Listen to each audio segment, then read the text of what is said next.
मोदी सरकार से ही बात नहीं है, हर एक सरकार के साथ हमारी नफरत है। हर एक सरकार के नुमाइंदों ने इसके ऊपर साइन किए हैं, हर एक सरकार के आदमियों ने ये लागू किया। आज का नहीं, ये बहुत दिनों से लागू होता आ रहा है, लेकिन इन्होंने हमारे देश का नाश करने के लिए 600 आदमी खा चुके हैं बॉर्डर के ऊपर। और आने वाले समय में अगर यूपी में भी इसी तरह चोट लगी तो सरकार को झुकना पड़ेगा, क्योंकि 2024 में चुनाव है और यूपी में सबसे ज्यादा एमपी की सीट है। जैसे खट्टर साहब गए थे कैमले में, हमने हेलीकॉप्टर नहीं उतरने दिया।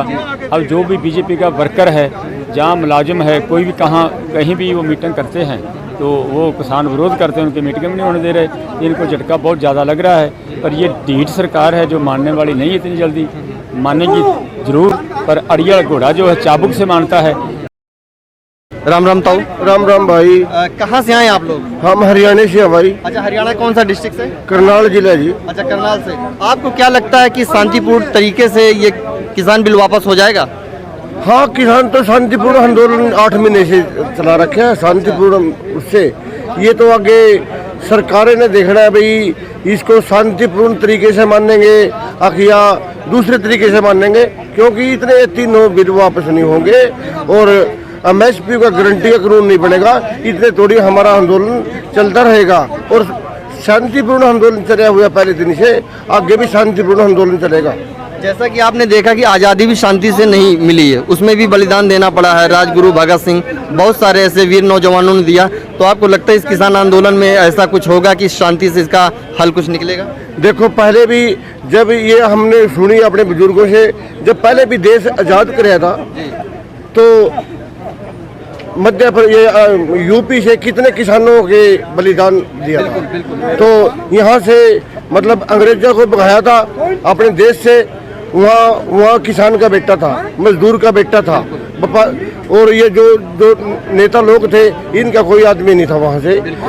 हम अपने देश को आज़ाद करवाने से तो हमारी परंपरा चली हुई है, तो इतने थोड़ी मान ले हमारा किसान सीमा पे खड़े हुए हैं और हमारा जवान सीमा पे खड़े हैं, किसान खेत में खड़े हैं। हम ना देश को बिकने देंगे और ना देश को झुकने देंगे, ना देश को भाई टूटने देंगे। बाबा जी, कहाँ से आए आप? सत श्री अकाल। सत श्री अकाल। कहाँ से आए आप? हम असम से हैं, करनाल जिला, हरियाणा से। अच्छा, हरियाणा से। आपको लगता है कि शांति से इसका हल और समाधान निकलेगा? बिल्कुल शांति से निकलेगा जी, बिल्कुल शांति से आंदोलन चल रहा है, शांति से निकलेगा। तो ऐसी जैसे ये संसद चल रही है हमारी शांति से, तो अंदर तो घमसान है संसद जो मोदी सरकार की चल रही है, तो यह किसानों की संसद बिल्कुल शांति से हल निकाल के जाएंगे। तो जब तक संसद में हंगामा नहीं होगा, आपको लगता है कि किसी बिल को वापस किया जा सकता है? संसद में भी देखते होंगे सारे मिलकर बिल्कुल जी, जो विपक्ष की पार्टी होती है वो हंगामा करती है, तभी जो विपक्ष सारा वो किसानों के समर्थन में आ गया है। पहले थोड़ा कांग्रेस जो सी आनाकानी कर रही थी, अब जो कांग्रेस से खुल के आ गई है, तो जितने भी मतलब विपक्षी हैं सारे बहुत ज़्यादा हंगामा हो रहा है, हम देख रहे हैं। तो हमारी संसद उससे काफ़ी बेहतर है, तो वो संसद को हमारी संसद किसानों की फेल कर चुकी है। जो यहाँ फैसले होंगे वही लागू होंगे, वो हम करवा कर जाएंगे। आपने देखा कि अभी तक 8 महीने से राहुल गांधी जी मतलब जिस तरह से सक्रिय होना चाहिए था उस तरह से नहीं हुए थे, और इस समय पंजाब में चुनाव आ रहे हैं, तो क्या ये चुनाव को देखते हुए पंजाब के हैं या सच में वो सपोर्ट में आ गए हैं आप लोगों के? देखो जी, सपोर्ट तो कर ही है, वो कांग्रेस जो कर रही है पूरा समर्थन में आ चुकी है। तो जैसे पंजाब में अब इलेक्शन है, वहाँ तो जितना चिर ये अध्यादेश वापस नहीं होंगे उतना चिर विरोध तो सब पार्टी का होता ही रहेगा। तो ये किसानों का फैसला है, जो भी जाता है वहाँ। जैसे हमारा तो हरियाणा है, करनाल जिला है, जैसे खट्टर साहब गए थे कैमले में, हमने हेलीकॉप्टर नहीं उतरने दिया।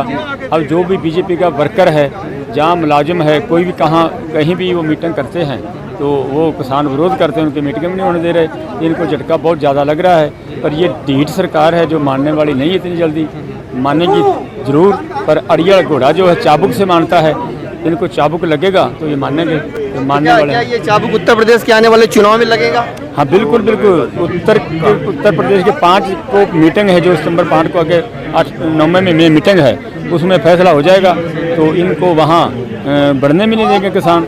तो ये चुनाव जीतने की बात कर रहे हैं, पंजाब में भी हराएंगे, यूपी में भी हराएंगे। बाबा जी, आपको क्या लगता है कि उत्तर प्रदेश के चाबुक से केंद्र की सरकार सुधर जाएगी? जरूर। 2024 में बात ये है, भारत में चुनाव है, राजनीतिक लोग वोट की चोट से डरते हैं। आपने देखा होगा बंगाल में चोट लगी और आने वाले समय में अगर यूपी में भी इसी तरह चोट लग गई तो सरकार को झुकना पड़ेगा, क्योंकि 2024 में चुनाव है और यूपी में सबसे ज़्यादा एमपी की सीट है।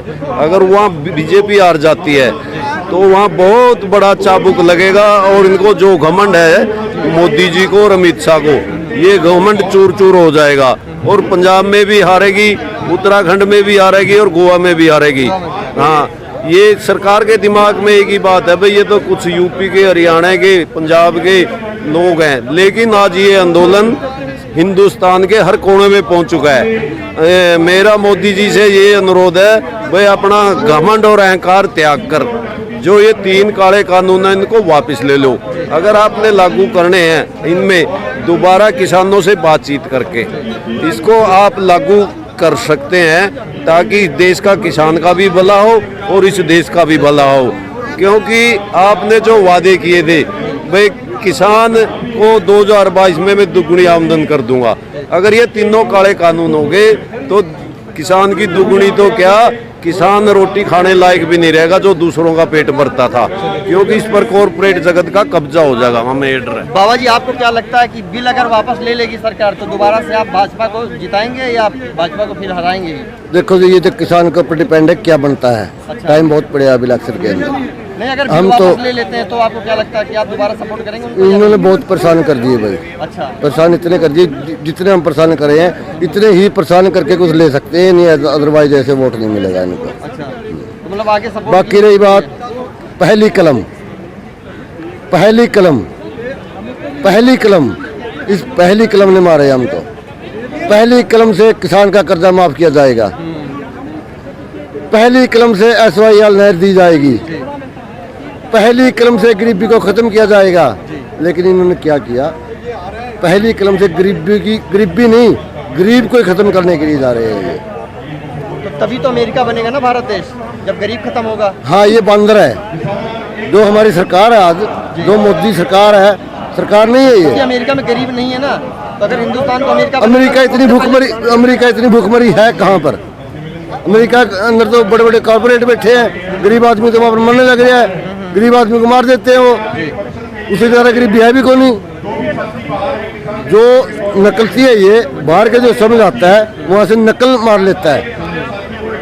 पेपर में जब लड़का नकल मारता है उसके अंदर फेल भी हो जाता है। तो नकल आपको क्या लगता है यूपी चुनाव में आप सबक सिखाएंगे भारतीय जनता पार्टी को? पक्का सिखाएंगे, पक्का सिखाएंगे। उत्तराखंड में भी आ रहे हैं, हर एक जगह जहाँ भी इलेक्शन होगा वहीं पर इसको सबक सिखाना है, इनको सबक सिखाएंगे, पक्का सिखाएंगे। वापस केंद्र और राज्यों से वापस इनको भेजेंगे। ये मोदी सरकार से ही बात नहीं है, हर एक सरकार के साथ हमारी नफरत है।